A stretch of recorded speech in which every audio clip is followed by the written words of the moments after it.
known to, having so much Icy's experience over the years. But JJM was giving him the business, and it went super down the wire. And now we've got him versus Tesner, who I'm not too familiar with, to be honest. Barry, correct me if I'm wrong. Tesner is the 13-year-old? He's a Sheik. Right. He's the 13-year-old Sheik. Kind of like a net play warrior a bit. He's getting coached by Vortex. Wow. That's Isn't this illegal? Isn't no, this a crime? mid-set coaching. Mid-set coaching is. I thought it was Swift. Was it Swift? I thought it was Swift base. Or was it? Tesner apparently took a game off of Alex Smarkers. Dang. Yeah. That's amazing. Mm-hmm. I've taken one game off Smucker's lifetime, and I'm 20. What I'll say about him, he's like really quick, he's really fast. I think that the fact that he hasn't had much experience, like tournament experience, makes him very highly reactive. Yeah. Which is, it has its drawbacks, it has its positives. He's very good at reacting to somebody coming in haphazardly. He can hit them with the tilt immediately, but that's, it's also a bit of his weakness. Here's the problem, though. So Sheik, this is nice flowers. It looks like he's going Fox, actually. It's Fox. Well, that makes sense because Sheik players are weenies and don't like playing the matchup. But, that means he's going to a secondary.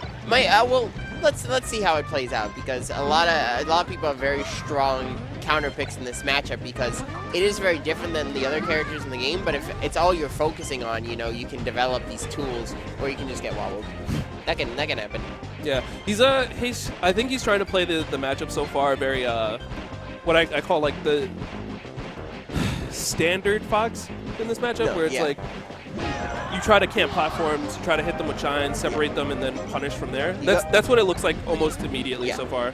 You go to the platforms, you wait for them to do something, you drop down shine aerials, go back to the platform if it doesn't work, and if it does work, you just shine them some more. I find that to be the plan that a lot of people who don't understand how ice climbers work use. Can you elaborate?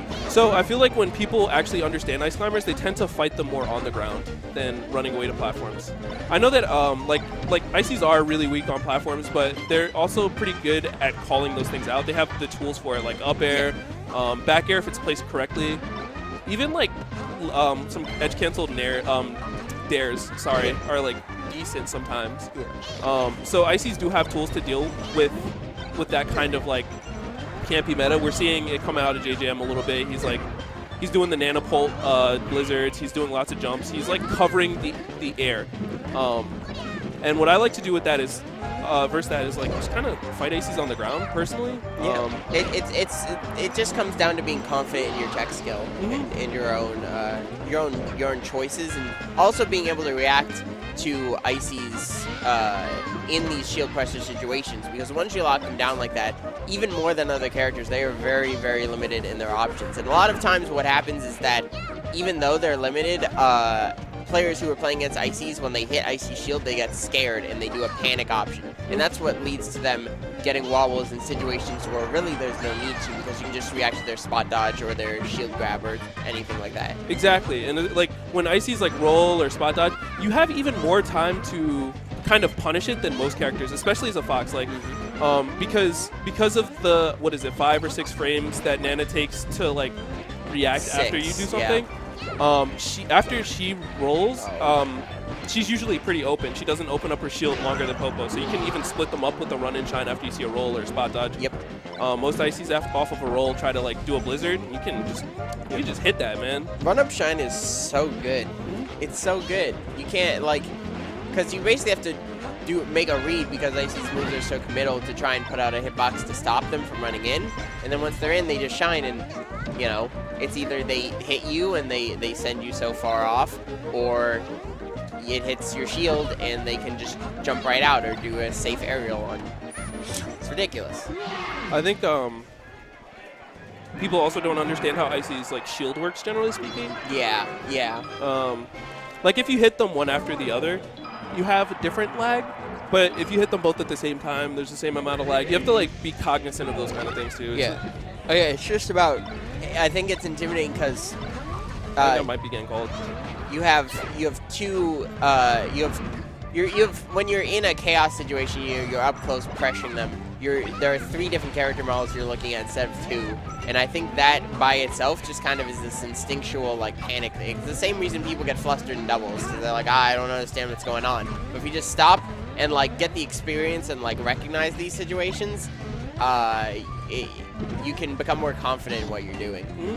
I wish I'd see more like grabs out of him too. Like on Popo, you have like the sick forward throw or even like up throw, up air, which is technically not guaranteed, but I feel like no ICs really get out of it.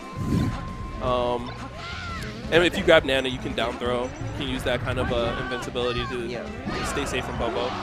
Like you said, it's about recognizing like what's going on, like recognizing which one you grabbed. Yeah, like a lot of times,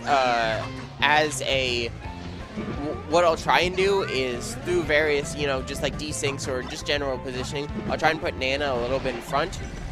So not just in general, it's better for her to get hit in my eyes. But for situations like that, if they run up and grab, a lot of people immediately react with the way that they would, if they had grabbed Popo.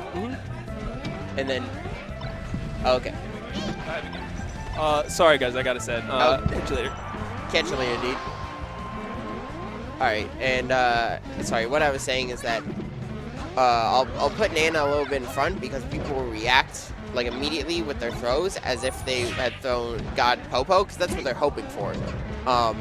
And that just gives me more openings to hit them with attacks. What's up, Emil? What's up? Oh, so Tesner's playing Fox. Yep, because Sheik players don't like this matchup. So I've Yeah, heard. it's a bad matchup. It's 50-50. No. Okay, well, in fact, it's worse than Fox.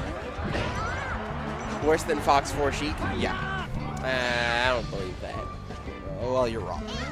Anyway. Okay. Now we know where we stand. And now the people know where we stand. Yes. So Tesner is normally a Sheik man, like you're basically talking about. I know the last time I saw him play against Nices, he tried Ganondorf, and that didn't go very well. Yeah, that's a very basic, I want to beat Ices, but I don't want to, hit buttons a lot, But Ganon that's like all the beat Ices except for Fox. Fox is like the only one who needs to hit buttons a lot. That's true. That's true. But I guess more accurate, unfortunate. More accurate is to say that's like the 2006 counter pick against Ices. Yeah.